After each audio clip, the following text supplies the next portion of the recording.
Well, so far the Suns have refused to give DeAndre Ayton his money, and he's obviously upset about it. And this comes after everybody in Phoenix got paid and got their bag. So, what are we supposed to make of DeAndre Ayton's situation, and how do you think the Suns are handling it right now? I don't think the Suns are handling this right at all. I was actually really high on the Suns going into the playoffs last year, and they proved me right actually in a lot of ways. I had them over the Lakers from the beginning, even if the Lakers were healthy. I had the Suns beating them, and I told multiple people that the Suns are going to go as far as DeAndre Ayton takes them. We knew what we were going to get from Chris Paul. We knew what we were going to get from Devin Booker. But if DeAndre Ayton could guard the elite big men in the West, the Jokic, Anthony Davis. He had to guard Giannis in the finals when they actually made it that far. His presence in the paint is a total game changer for Phoenix, and he pushes their ceiling so much higher than most centers in the league. I have him as a top 5 center in the league right now. Top And five. top 5. He's a skilled player. Like people don't he doesn't have as much of a chance because he is playing with a Chris Paul and he is playing with Devin Booker, so he doesn't have to take over a game all the time. But when he gets it going, he's almost unstoppable. Like really is.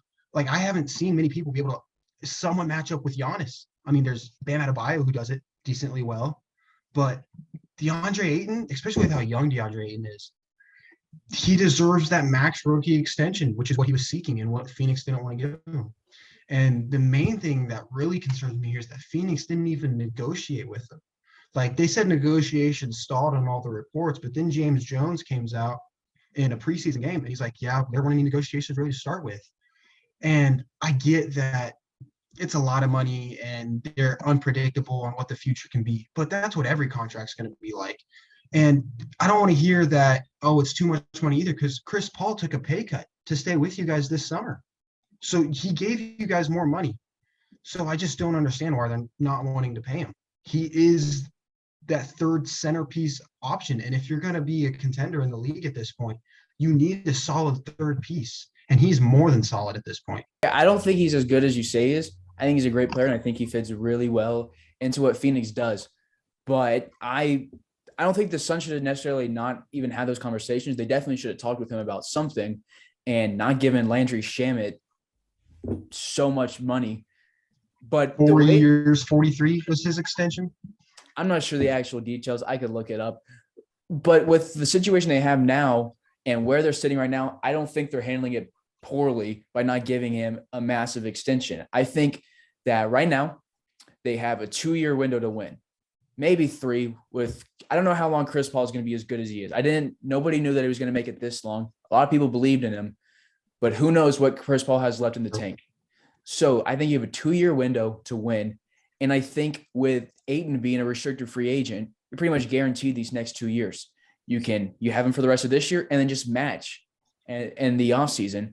And that guarantees you those 2 years and beyond. But if I'm Phoenix, I'm not building around Chris Paul. I'm building around Devin Booker and I'm building around DeAndre Ayton. Chris Paul is a great vet and a great signing, and it was amazing that they got him and what he was able to help them do last year and going into these next couple of years, hopefully, as long as he can stay healthy, because he has his injury troubles time to time. But if I'm the Suns, I'm building something. I'm not trying to just be good for a couple of years and then scrap all over again, because they weren't even good at scrapping the first time around. Chris Paul really lucked out and saved them. Like they weren't going anywhere. I don't see And them building though right now. I don't think Aiden's a guy to build around. I think Booker's a guy you can build around. But I think once Chris Paul leaves, he's 100% the X factor. And if he leaves, they don't have the other talent to continue to build up what they have. I think DeAndre Ayton's that X factor. I I think don't. DeAndre Ayton's the X factor more than Booker is, because we know what Booker's going to give. He's going to give shooting and ball handling. He's not so much great on the defensive end. But when you look at West, especially, there are elite big men that you have to be able to stop. And without DeAndre Ayton, they're getting ran out of the gym.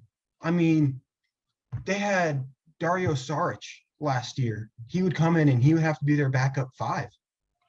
And it was a joke. like, no offense to Dario Saric, but he's more of a power forward. And even with that, he's more of a stretch power forward. He's not really an interior bully type of guy.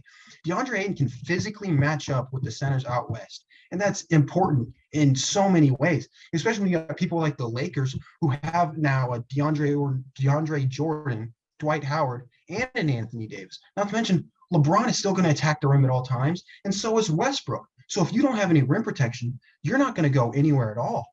And I get that he's not a Trae Young and he's not a Luka Doncic, but the way that extensions work in the NBA right now, he's earned that money. You have to build for the future because he's going to be a restricted free agent, but this could show a lot of mistrust in the organization on his end. So yeah, he could go out and he's going to hit the restricted free agent market next year because the extension deadline is passed. But even if Phoenix matches whatever offer that he receives, which they should do no matter what happens, I don't care what it is. If they would have given the extension earlier, that max contract's going to be less than what it is in free agency now. And B, I mean, you're opening them up to potential suitors. Like one of the best GMs in the league is Sam Presti. It's not up for debate. He's one of the best, especially at building rosters. He knows how to assess talent. You don't think Sam Presti's loving the fact that he might be able to at least get a meeting with DeAndre Ayton? I mean, yeah, he won't maybe get him this offseason, but after this contract that DeAndre Ayton's about to get and he becomes unrestricted and his team can't match the contract and he can go wherever he wants, DeAndre Ayton might go, hey, Sam Presti was a pretty cool guy. I like what they're doing in OKC. I'm going to go over there instead of staying with Phoenix because Phoenix never really showed me that trust that I feel like I deserve. I mean, he's that top tier elite center, and he's so young. Like there's so much more that he can still develop and turn into.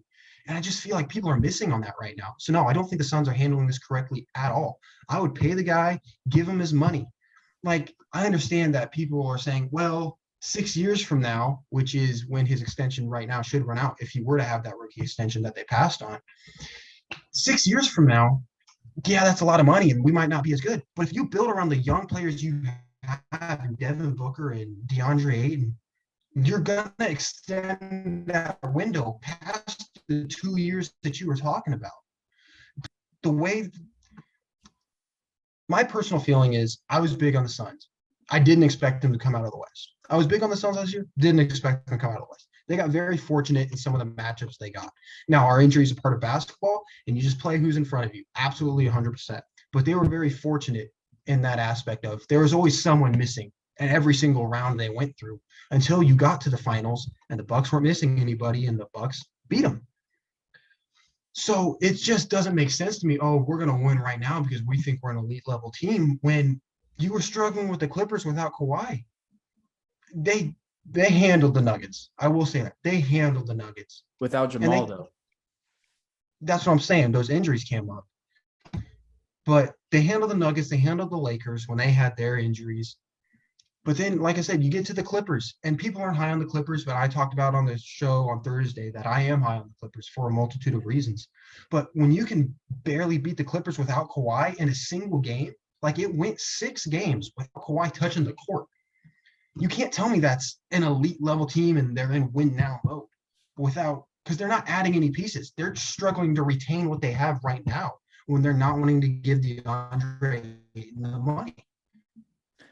Look, I think they have to be a win now team because the difference between last year and the previous season before that was night and day, and it comes down to CP3. So I think they're win now because I don't think you're going to get a guy like CP3 after he leaves.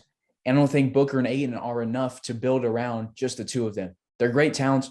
I think Booker has gotten a little overrated. I think Ayton fits into really well what they do. I agree. I don't know his value on other teams. Yeah. I think they should be in win now situation over rebuilding and building around two dudes. I'm not saying rebuild, but at least plan for the future because it seems like everybody's in the West is in win now mode. The Jazz, win now mode. Clippers, win now mode. Lakers, win now mode. Nuggets, win now mode. Like everybody's in win now mode. So, yeah, stay competitive right now. Build that confidence. But shoot for the year or two after that, those win now teams kind of fall off because then your competition isn't going to be that high. because you got to step ahead on everybody else that is currently rebuilding. The Thunder aren't going to be there in a few years. Yeah, we will. The Kings, who knows what the Kings do anymore? Portland struggles. I don't think OKC is going to be there within 3 years. I really don't. I think it'll be a 5+ thing because you have to get a full competent roster. And I don't know if OKC has that right now. They have the draft capital to potentially do it in the future. But right now, I don't know if they do.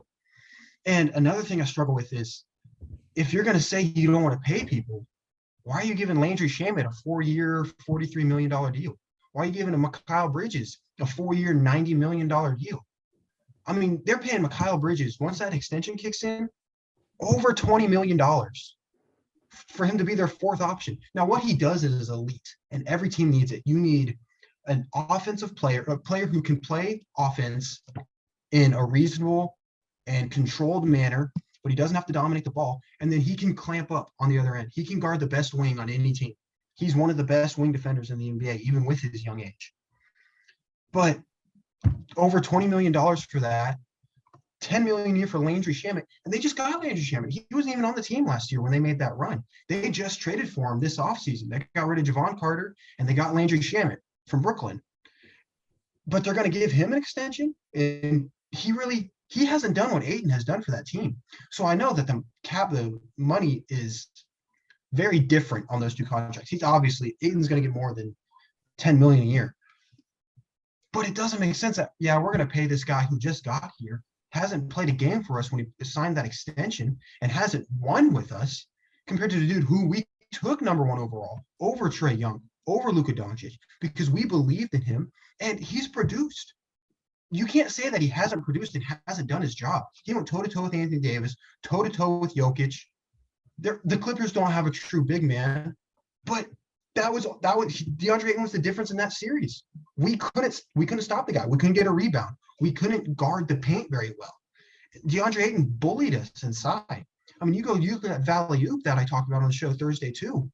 It was a total mismatch. If I remember right, I think it was Nicholas Batum who was guarding him. Nicholas Batum, I love Nicholas Batum. I think he's a great, versatile wing. He surprised me last season. I was really, really shocked at how well he played last year. He's 6'8". He's a small forward. He's not guarding DeAndre Ayton. So it just doesn't make sense to me why they're not going to pay DeAndre Ayton right now. I really think they should do it.